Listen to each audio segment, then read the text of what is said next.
Good morning प्यारे बच्चों, कैसे हो? अच्छे हो ना? तो आज का हिंदी क्लास में बहुत बहुत स्वागत है। और आज हम देखने वाले हैं क्वेश्चन पेपर प्रैक्टिस। हाँ, हर सैट अभी इसके आगे जो होता थर्सडे के दिन लेखन कौशल्य, फ्राइडे के दिन व्याकरण कृति और सैटरडे डे के दिन प्रैक्टिस पेपर। तो हमारा प्रैक्टिस पेपर का एक भाग हो चुका है, पद्य विभाग और नहीं पद्य विभाग गद्य विभाग हो गया है। अभी ये इस क्लास में हम पद्य विभाग 12 अंक का और पूरक पठन ऐसे दो भाग लेने वाले हैं, क्योंकि हमें और भी करना है। ठीक है, तो सबसे पहले हम याद आते हैं पद्य विभाग के। पद्य विभाग जो होता है वो 12 अंक के लिए होता है। जितने आपकी कविता है उसमें से कौन सी भी 2 कविता आएगी जो स्किप हुई है वो नहीं आएगी। हाँ, प्रश्न क्रमांक 2, लिखित पद्यांश पढ़कर सूचनाओं के अनुसार कृत्य कीजिए। अभी देखो, ये बिखर देती वसुंधरा मोती सबके सोने पर, रवि बटोर लेता उनको सदा सवेरे होने पर, और विरामदायिनी अपनी संध्या को दे जाती है शून्य श्यामा तनु जिससे उसका नया रूप छलकता है। जो पहली ही कविता है चांदनी रात, इसका इसमें से लिया हुआ ये पैसेज है और इसका जो है वो हमें यहाँ पे देखना है। ठीक है, सबसे पहले तो इसका अर्थ आपको पता चल जाता है तो बहुत अच्छा होता है। तो इसके लिए मैं इसका अर्थ पहले आपको बता देती हूँ। चांदनी रात में पृथ्वी सबसे सो जाने पर मोतिया के जोन आने पर ओस रूपी मोतिया को बिखर देती। ओस मालूम है, रेन ड्रॉप्स।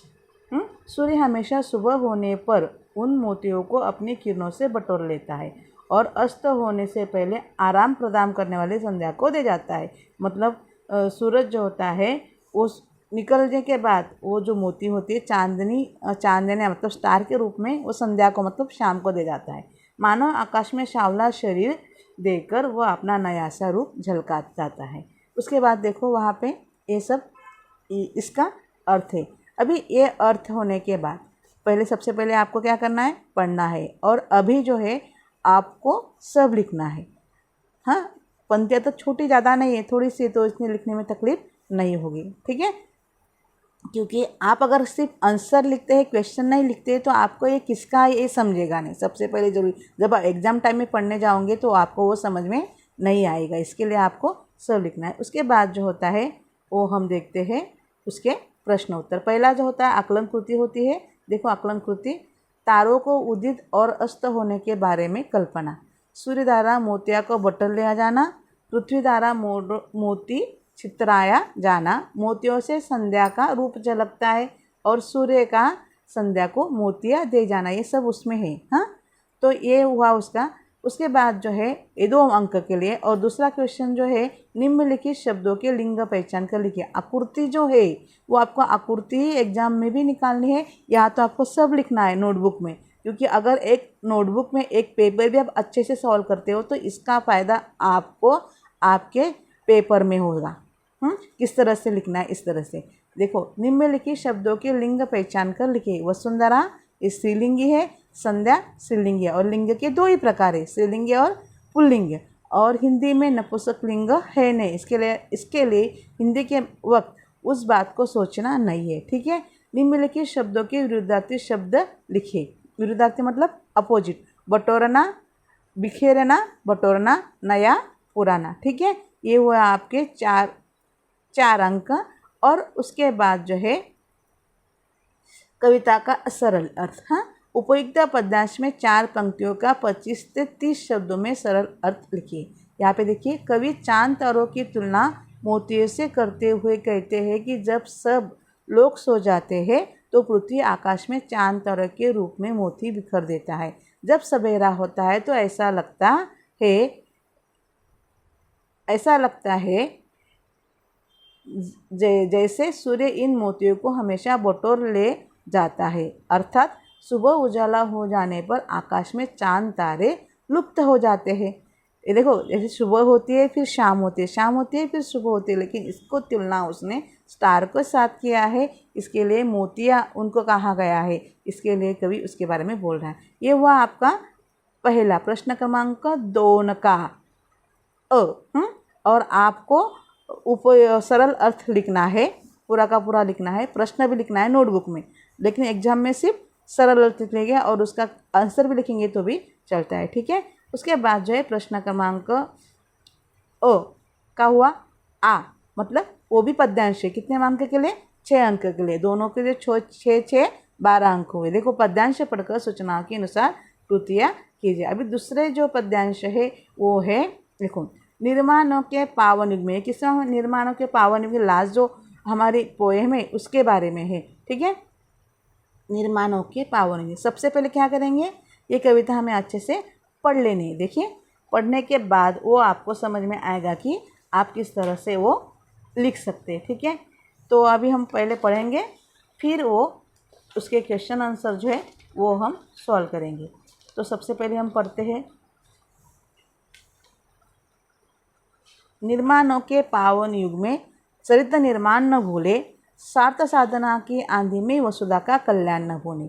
शील विनय आदर्श श्रेष्ठता तार बिना झनकार नहीं है, शिक्षा क्या स्वर साध सकेगी यही यदि नैतिक आधार नहीं है। कीर्ति कौमुदी की गरिमा में संस्कृति का सम्मान न भूले। तो पहले हम उसका अर्थ लिख देते हैं, फिर हम इसके ऊपर जाएंगे, ठीक है।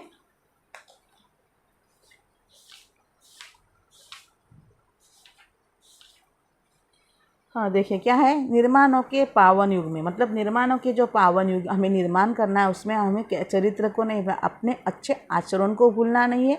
स्वार्थ साधना के आदि में वसुधा का कल्याण न भूलें, मतलब हमारे स्वार्थ के कारण हम अपनी वसुधा का, हमारी पृथ्वी का हम कल्याण न भी भूल सकते। देखिए शील विनय आदर्श श्रेष्ठता तार बिना झनकार नहीं है। शील जो होता है कि हमारा कैरेक्टर्स होता है, विनय मतलब हमारे नम्रता होती है, पोलाइटली। आदर्श मतलब आइडियल, श्रेष्ठता मतलब अच्छा, सबसे अच्छा। और तार बिना झनकार नहीं, ये जो अगर हमें करने हैं तो उसके लिए हमें मेहनत करनी पड़ेगी। हमारा आचरण जो है वो अच्छा रखना होगा। और मतलब ये सारे जो 4 गुण हैं, मतलब पवित्रता, विनम्रता, आइडियल, आदर्शता और श्रेष्ठता, अगर ये 4 जो गुण है वो हमारे अंतर्गत होने चाहिए। उसके लिए हमें शिक्षा की ज़रूरत नहीं है। अगर ये 4 गुण हमारे अंदर नहीं है तो शिक्षा क्या साध सकेगी यदि नैतिक आधार नहीं है। अगर ये गुण हमारे पास नहीं है तो फिर हम शिक्षा जो ले रहे हैं, कितना भी पढ़ लिख ले, अगर ये हमारे पास नहीं है तो फिर हम भी सही से नहीं हो सकते। ये नैतिक आधार नहीं।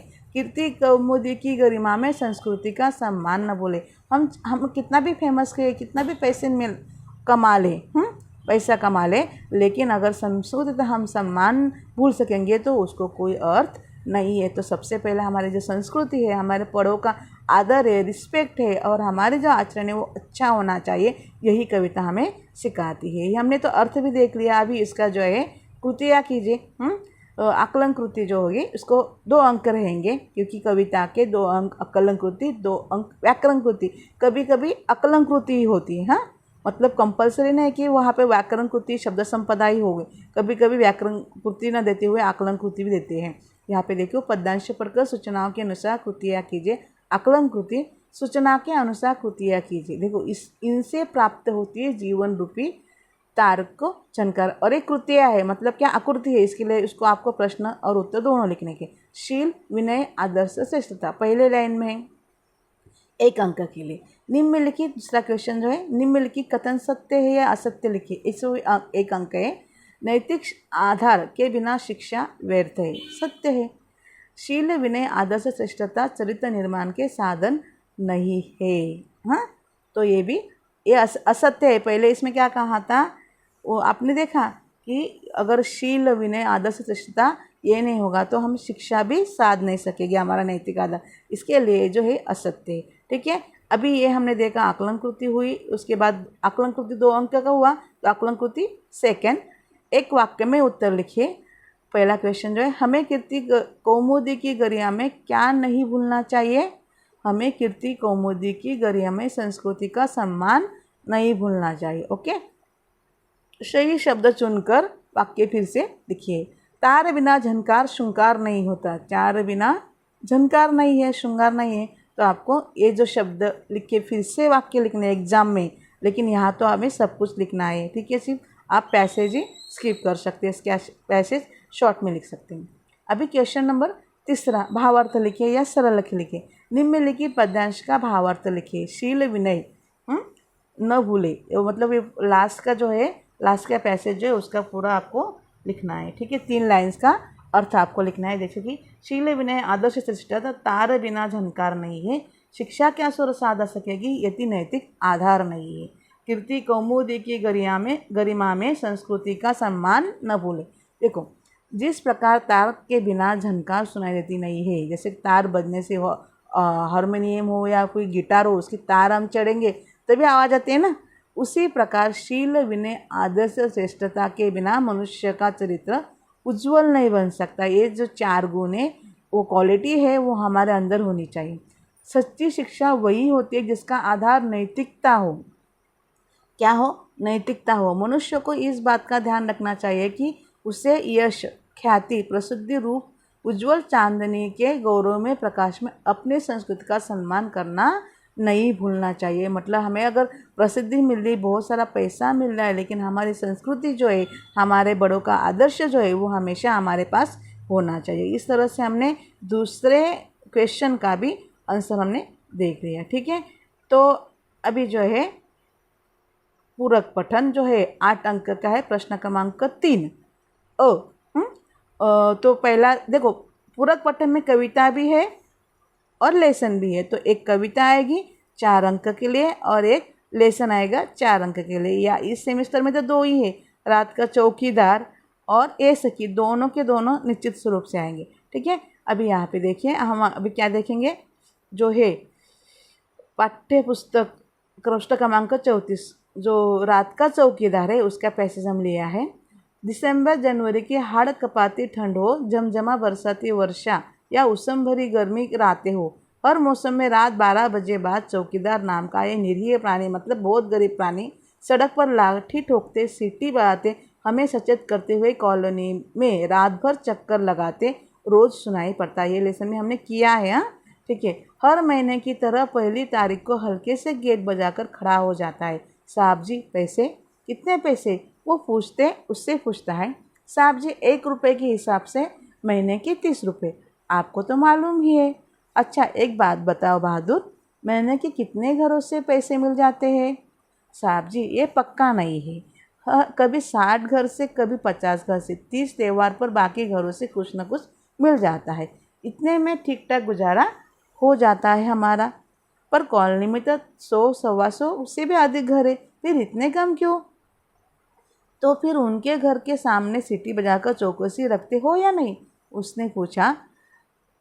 तो फिर हाँ साहब जी, चौकसी तो रखना मेरी जिम्मेदारी है, मैं केवल पैसे के लिए काम नहीं करता। फिर उनकी चौकसी रखना तो और ज़रूरी हो जाता है। भगवान नहीं करे यदि उनके घर में चोरी वोरी की घटना हो जाए तो पुलिस तो फिर हमसे ही पूछेगी ना, और वे भी हम पर झूठा आरोप लगा सकती है कि पैसे नहीं देते, इसलिए चौकीदार ने चोरी करवा दी। पहले ऐसे मेरे साथ हो चुका है साहब जी। तो ये रात का चौकीदार उसकी कहानी सुना रहा है और ये सच्चाई भी है। तो ये जो पैसेज हुआ हमने पढ़ा है, सबसे पहले पैसेज अच्छे से पढ़ना है। उसके बाद जो उसके क्वेश्चन है, पहला क्वेश्चन जो है आकलन कृतियाँ कीजिए। देखो एग्जाम में आकृतियाँ क्वेश्चन आया, फिल इन द ब्लैंक्स आया, एक या फिर fill in the blanks, answer in 1 sentence, सत्य असत्य, ये जो छोटे क्वेश्चन है उसके क्वेश्चन भी आपको लिखने हैं। ठीक है, पहला जो है चौकीदार, यहाँ पे देखो जो पिंक है वो आंसर है और जो वाइट है वो सारे क्वेश्चन है। चौकीदार एक निरीह प्राणी है, क्या बताता है? सीटी बजाता है, चक्कर काटता है कॉलोनी का और लाठी ठोकता है। ये 2 अंक के लिए है। इसके बाद जो आगे का क्वेश्चन जो है स्वमत अभिव्यक्ति है, 2 अंक के लिए। कर्म ही पूजा है, इस विषय पर अपने विचार लिखे। कर्म मतलब हमारा काम, यही हमारा पूजा, वर्क इज वर्कशिप। ओके, कर्म मनुष्य के जीवन का आधार है। कर्म का अर्थ है हमारे द्वारा किए जाने वाले कार्य। कर्म से ही मनुष्य पहचाना जाता है। अगर हमारे कार्य अच्छे हो तो लोग हमें पहचानते हैं। सही बात है ना? इसलिए हमारा जो कर्म है, हमारा जो काम है, वो हमेशा अच्छा रखना चाहिए। कर्म ही उसकी छवि समाज के सम्मुख बनाए रखते हैं। हम लोग काम को नहीं भूलते, उस व्यक्ति को भूल जाते हैं, लेकिन उसका किया हुआ काम अब भी मुझे हमें याद आता है, जैसे कि लोकमान्य तिलक होंगे या फिर गांधी जी होंगे, तो इनके काम जो है हमें याद रहते। मनुष्य, यदि मनुष्य के कर्म बुरे हैं तो समाज द्वारा उसे नकाराता है। अगर कोई चोर लुचक्का है तो हम उसे एक्सेप्ट नहीं करते, उसको हम अच्छा नहीं कहते, उसके सामने नहीं, लेकिन पीछे तो उसको बुराई ही करते हैं ना, बुराइयाँ करते हैं। अच्छे कर्म से उसे आदर सम्मान का प्राप्त बनाते हैं। कर्म मनुष्य को सार्थक करने में महत्वपूर्ण भूमिका निभाते हैं। कर्म प्रधान मनुष्य मानवता का कल्याण करने में समर्थ होता है। गांधी जी के अच्छे कर्मों के कारण ही भारत आज़ाद हुआ। नेल्सन मंडेला के अफ्रीका को आज़ाद किया। जो नेल्सन मंडेला थे वो उन्होंने जवानी के 25 साल अपने देश के लिए प्रिजन में बिताए थे, मतलब कैद में बिताए थे। और उनको हम भी नहीं भूलते, वो अफ्रीका तो नहीं भूलेगा लेकिन हम भी नहीं भूल सकते हैं। इनके कर्म ही थे जो आज वो लोगों द्वारा पूजे जाते हैं। मतलब हमारे कर्म अगर अच्छे हो तो हम अपने हिसाब से भी आप लिख सकते हैं, अपने मन से। अभी क्वेश्चन नंबर 3 का अभी ये पद्यांश होगा। हाँ, पद्यांश कौन सा होगा? एक ही पद्यांश है ना, इसके लिए तो हम पद्यांश पढ़ लेते हैं। पद्यांश क्रमांक जो है, पद्यांश आपको लिखने की ज़रूरत है नहीं, लेकिन उसका क्या मतलब लेसन का नाम, पेज क्रमांक को ज़रूर लिखिए वहाँ पे, और एक लाइन और लास्ट वाले। रात समय वो मेरे आए, भोर भये वो घर उठी जाए, ये अचरज है सबसे न्यारा, ये सखी साजन ना सकी तारा। एक सखी दूसरे सखी को पजल्स करती है और पूछती है, रात के समय वो आता है, सुबह चला जाता है, ये अचरज है सबसे न्यारा है, वो कौन है? वो बोलती साजन है। नहीं सकी, वो तो तारा है।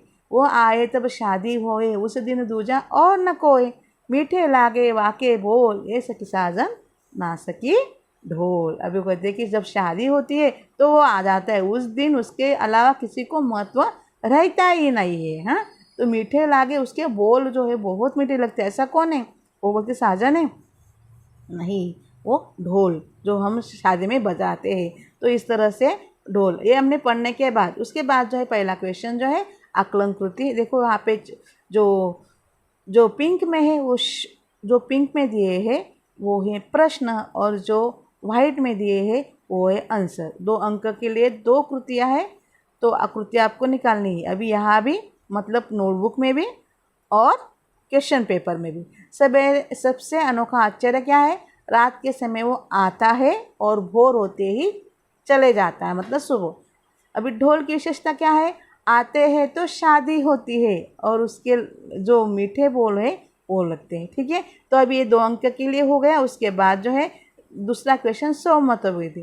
ढोल के बोल सुहाने पर अपने विचार लिखे। ढोल प्राचीन काल से एक सुहाना वाद्य है, मतलब अच्छा यंत्र है। ढोल के दोनों सिर पर चमड़े मड़े रहते हैं, आपने देखे शादी ब्याह में होते, जिन्हें बजाने से मीठी आवाज़ निकलती है। शादी ब्याह तभी शुभ अवसरों पर ढोल बजाने की परंपरा बड़ी पुरानी रही है। ढोल गीत संगीत भजन गायकों के सुर में सुर मिलाकर उनके आवाज़ में 4 चांद लगा देते हैं। होली के गीतों में ढोलक का जमकर प्रयोग होता है।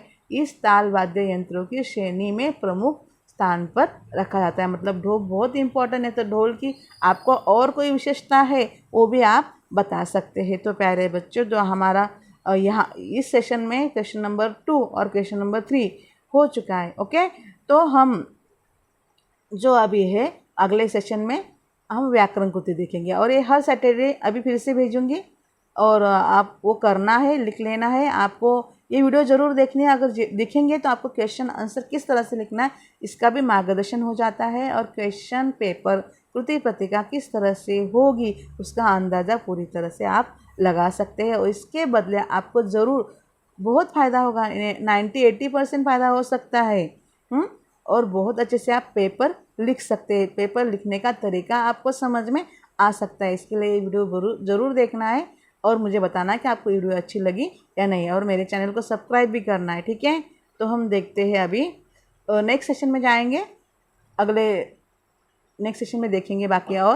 और अब तक हम अभी सेशन ख़त्म करते हैं। तो have a nice day, good day, okay, bye.